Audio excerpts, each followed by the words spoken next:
Hello, hello, hello. It's me, Nino, from the country of Georgia, and today I've prepared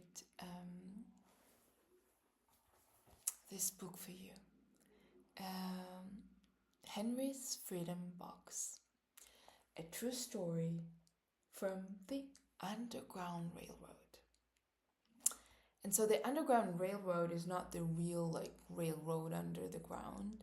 Actually, this is the name of all the secret ways that the slaves in the United States in the mid 1800s were trying to escape and find the places where they could be free, like to live in a ways that humans have been living, when you can make a choice, like where would you like to go, if you'd like to go or not, and so on. And so I'm really happy that I have to get to know Henry, a real person from the United States. Let's see. The author of this book is Levine, and the illustrations are by Kadir. Henry Brown wasn't sure how old he was. Henry was a slave, and slaves were not allowed to know their birthdays.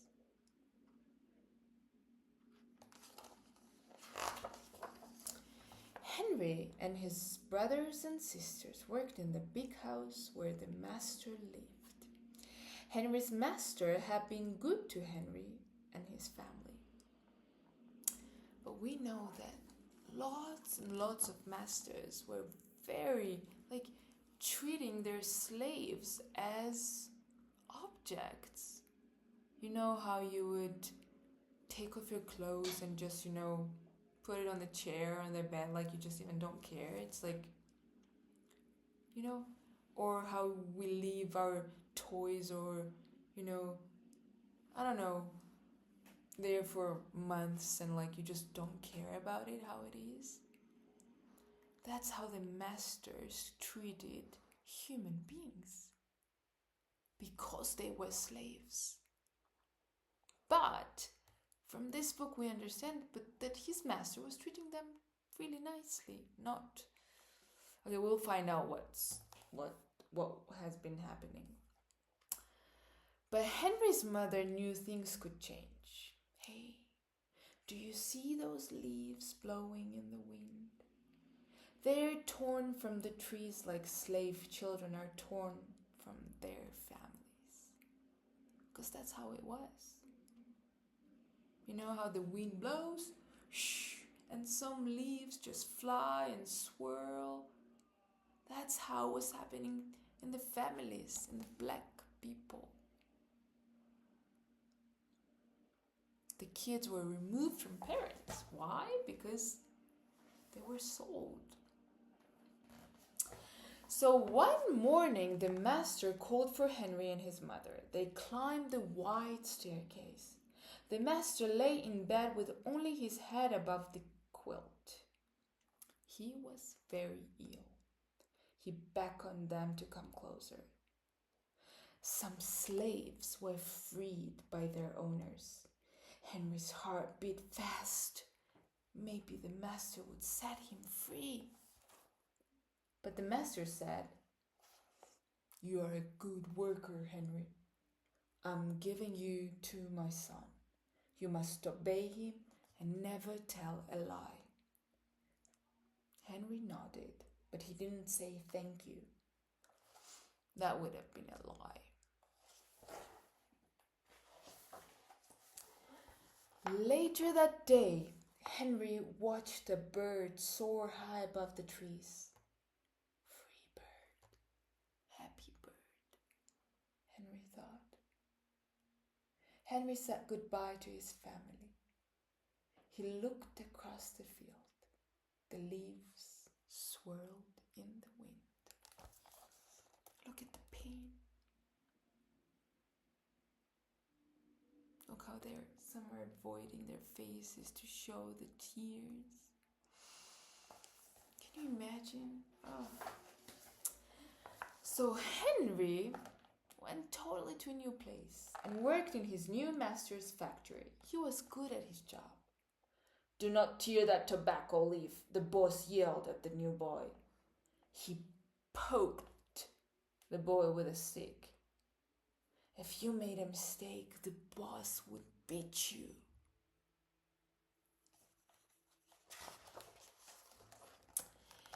Henry was lonely. One day he met Nancy, who was shopping for her mistress. They walked and talked and agreed to meet again. Henry felt like singing. You know how when you feel like, I don't know, something is happening and you just la la la la la, you want to sing? He felt like singing. But slaves didn't dare sing in the streets. Because if they sang, maybe some white man would like, "What are you doing?" Shit, like, they were not allowed to express their feelings, happiness, joy, or even sadness. So instead, he hummed all the way home. Months later, Henry asked Nancy to be his wife. When both their masters agreed, Henry and Nancy were married. Soon there was a little baby, then another, and then another. Henry knew they were very lucky. They lived together even though they had different masters. But Nancy was worried. Her master had lost a great deal of money. "I'm afraid he will sell our children," she said. Henry sat very still because the mother, Nancy, kind of, okay, our master lost much money, so what do? They sell. They sell children, slaves, to get more money, or they trade. You know how we trade, like, I don't know, maybe you have Pokemon cards and you trade it with your classmate or something, and it's like, yeah, we never ask the card, like, "Hey, would you like to stay in my house, or would you like to be traded?" That was the same approach to the slaves. Oh, look at his face. Henry worked hard all morning. He tried to forget what Nancy had said. His friend James came into the factory. He whispered to Henry, "Your wife and children were just sold at the slave market." "No!" cried Henry. Henry couldn't move. He couldn't think. He couldn't work. "Twist that tobacco," the boss poked Henry. Henry twisted tobacco leaves. His heart twisted in his chest.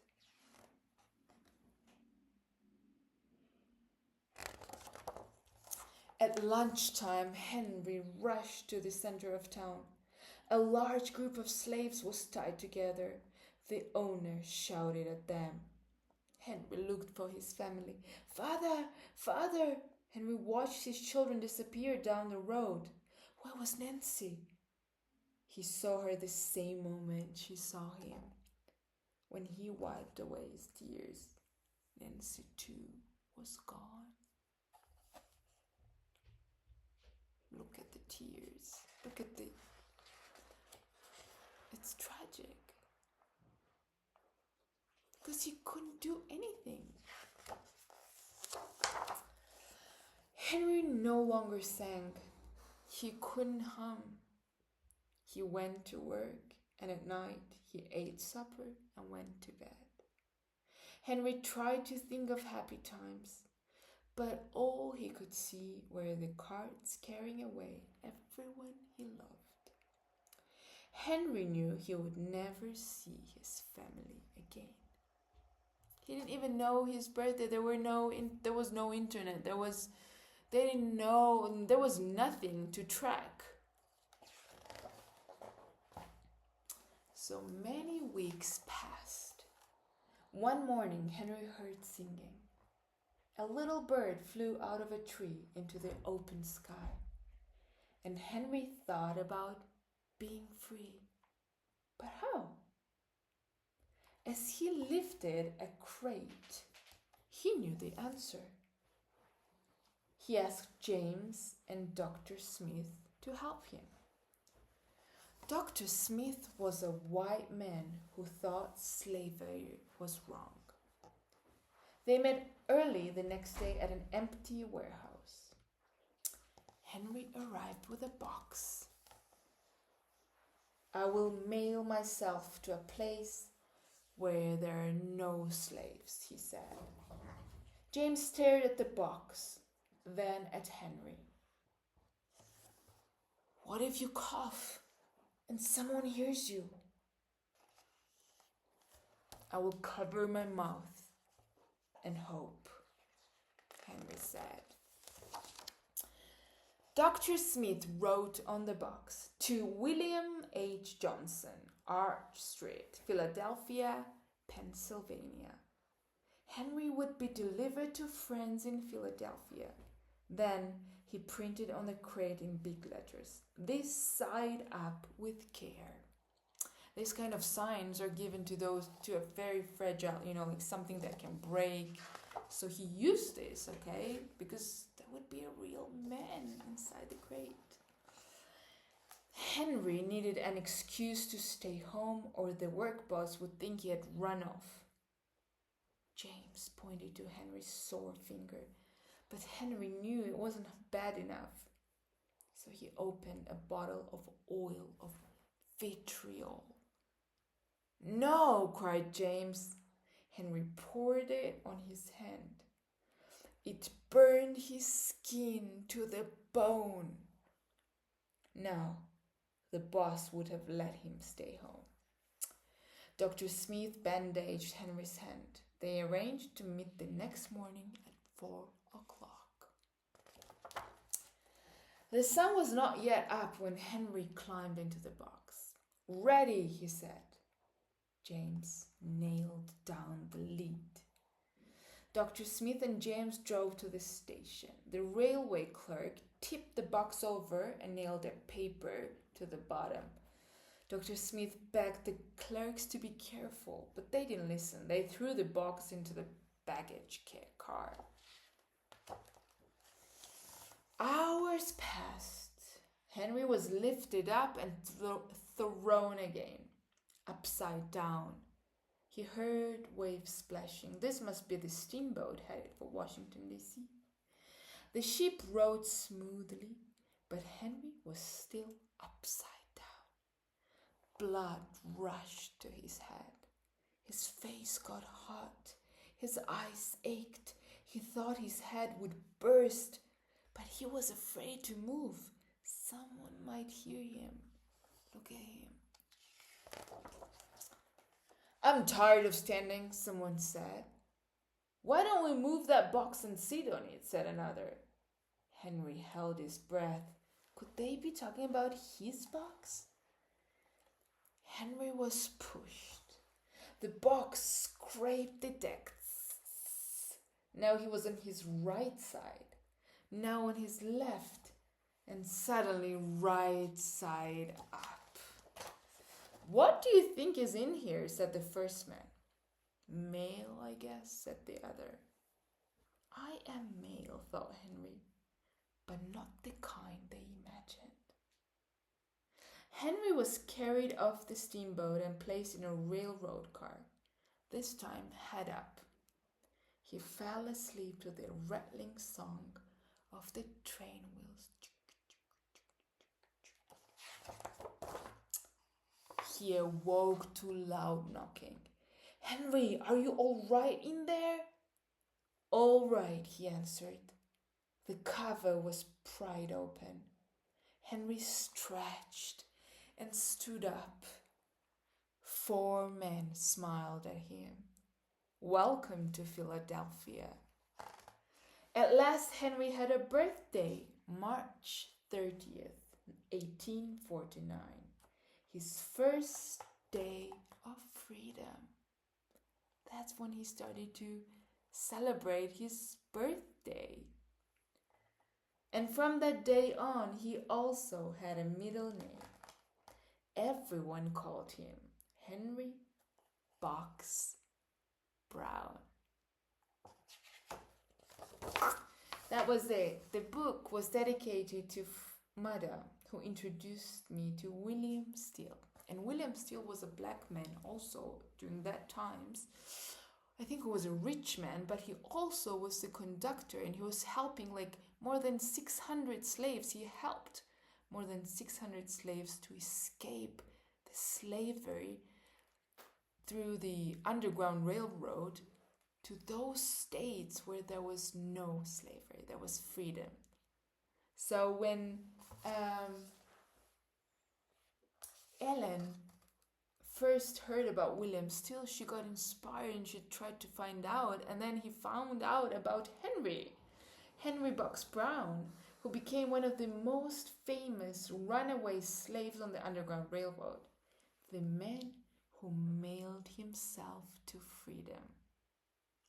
And so when Henry arrived safely in Philadelphia, he brought along a small tool to make air holes so he could breathe, a little water, and a few biscuits.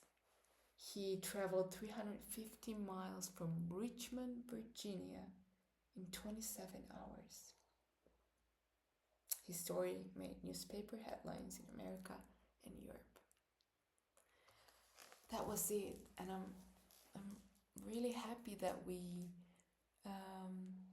got to know Henry and his story and his